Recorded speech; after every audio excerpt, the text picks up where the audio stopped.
जय हिंद, नमस्कार। आप सभी का एक बार फिर स्वागत है। मैं आज आपको इस वीडियो में एक साथ 11 फायदे की बातें बताऊंगा जो पेंशन से जुड़ी हुई है और पेंशनर्स से जुड़ी हुई है। मैं आपको एक एक करके पॉइंट बताना शुरू करूं उससे पहले मैं आपको बताना चाहता हूं कि पेंशनर को यदि उसकी पेंशन में किसी भी प्रकार की एनोमली या एक पेंशनर को लागू हक उसे नहीं मिल पाता है तो पेंशनर द्वारा न्यायालय का दरवाजा खटखटाया जाता है।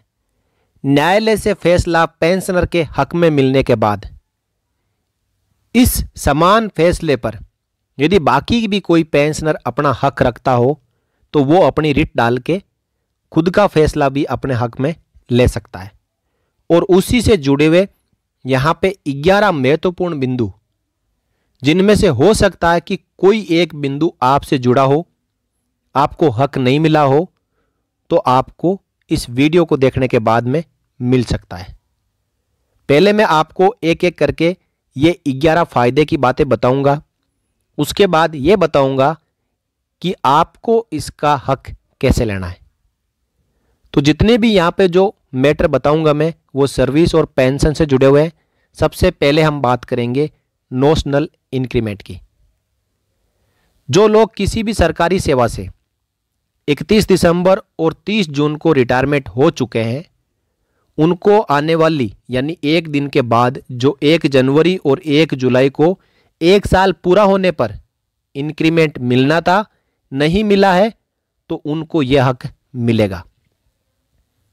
दूसरा पॉइंट है सर्विस पेंशन से जुड़ा हुआ। 13 साल और 9 महीने या उससे ज़्यादा सर्विस, चाहे सेना में हो या फिर डिफेंस सिक्योरिटी कोर में हो, इतनी सर्विस करने पर सर्विस पेंशन मिलेगी। 15 साल की सर्विस की जरूरत नहीं है। तीसरा पॉइंट है डीएससी की पेंशन यानी डिफेंस सिक्योरिटी कोर की पेंशन। जो लोग लो मेडिकल कैटेगरी के कारण डिफेंस सिक्योरिटी कोर से डिस्चार्ज हुए हैं उन्हें सर्विस पेंशन और डिसेबिलिटी पेंशन दोनों मिलेगी, चाहे कितने भी दिन की नौकरी हो। अब बात करते हैं चौथे पॉइंट पर, डिसेबिलिटी पेंशन। किसी भी तरीके की डिसेबिलिटी चाहे नदर एट्रीब्यूटेबल हो, नॉर एग्रीवेटेड हो या पीस स्टेशन में भी हो तो भी डिसेबिलिटी पेंशन मिलेगी। पांचवा पॉइंट है डिसेबिलिटी का परसेंटेज। अगर कोई सैनिक जितना उसका सर्विस बॉन्ड है यानी टर्म्स एंड एंगेजमेंट कहते हैं, मिनिमम 15 ईयर्स जो पेंशनेबल सर्विस होती है, उसके बाद रैंक वाइज उनकी टर्म्स एंड एंगेजमेंट होती है। सिपाही का 17, नाइक का 22, हवलदार का 24, नायब सूबेदार का 26। इससे पहले यदि उसको सर्विस से निकाल दिया जाता है डिसेबिलिटी के कारण और उसकी 20% से कम डिसेबिलिटी होने पर भी उसे सर्विस पेंशन और डिसेबिलिटी पेंशन दोनों मिलेगी, चाहे उसकी सर्विस 10 वर्ष से कम भी क्यों ना हो। अगला पॉइंट है छठा पॉइंट, ऑनरेरी नायब सूबेदार को पक्के नायब सूबेदार की पेंशन 1 जनवरी 2006 से मिलेगी। अगला पॉइंट है यदि कोई पेंशनर 2 सर्विस पेंशन पाते थे, जैसे कि एक कोर या रेजिमेंट की हो गई और दूसरा डीएससी की हो गई, तो यदि उनकी डेथ हो जाती है तो उनकी विडो को भी 2 फैमिली पेंशन मिलेगी जिस दिन से उनके पति देव का स्वर्गवास हुआ है, न कि उसके बाद 24 सितंबर 2012 से। अगला पॉइंट है जिन लोगों ने 10 महीने से कम एक रैंक में नौकरी की है उनको उसी लास्ट रैंक की पेंशन मिलेगी, न कि उससे एक स्टेप नीचे रैंक की। 9वां पॉइंट समझे, विधवा या विकलांग पेंशन यानी विडो या हैंडीकैप पेंशन या डिसेबिलिटी पेंशन। जो लोग कोरोना या किसी अन्य बीमारी से स्वर्ग चले गए हैं उनकी विधवा बेटी को भी पेंशन मिलेगी।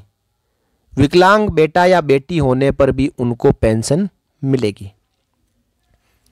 10वां पॉइंट समझे, किसी कारण से अधिक पेंशन अगर सरकार पेमेंट कर देती है तो उसकी रिकवरी नहीं होगी बशर्ते पेंशन फ्रॉड करके ना ली गई हो।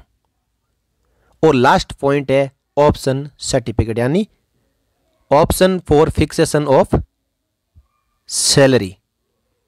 जिन लोगों को न भरने के कारण कम पेमेंट मिल रहा है उनको पूरा पेमेंट और पेंशन मिलेगी।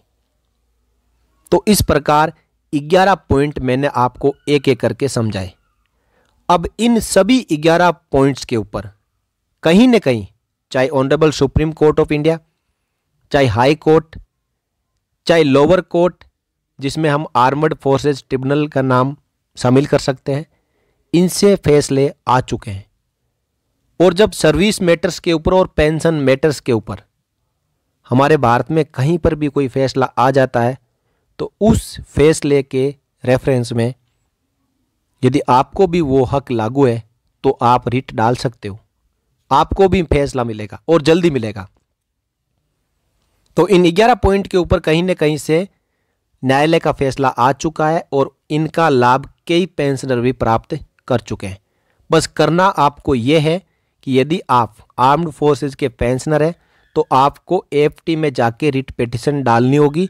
एएफटी में ऑलरेडी इनके ऊपर रेफरेंस अवेलेबल होते हैं और जल्द ही आपको इसके ऊपर फैसला मिल जाएगा और आपको जो भी इंटाइटल पेंशन है, बढ़ी हुई पेंशन है, वो भी मिलने लग जाएगी। तो इस प्रकार ये 11 आपको मैंने जो पॉइंट बताए हैं, ये पॉइंट हमारी जो पेंशन रेगुलेशन है उसमें शामिल नहीं है, लेकिन उसमें बदलाव के लिए जो न्यायालय के फैसले होते हैं उनको बाद में शामिल किया जाता है। लेकिन उससे पहले आप इन 11 पॉइंट में से किसी भी एक पॉइंट के लिए हक रखते हो या एक से ज़्यादा पॉइंट के लिए हक रखते हो तो आप अपना मामला भी एएफटी में जरूर दायर करें। जरूर आपको इसके ऊपर आपके पक्ष में फैसला मिलेगा। जानकारी आपको अच्छी लगी हो, वीडियो को लाइक और शेयर कर सकते हो। चैनल पर नए हो और सब्सक्राइब नहीं किया तो सब्सक्राइब कर सकते हो। जय हिंद, जय भारत, वंदे मातरम।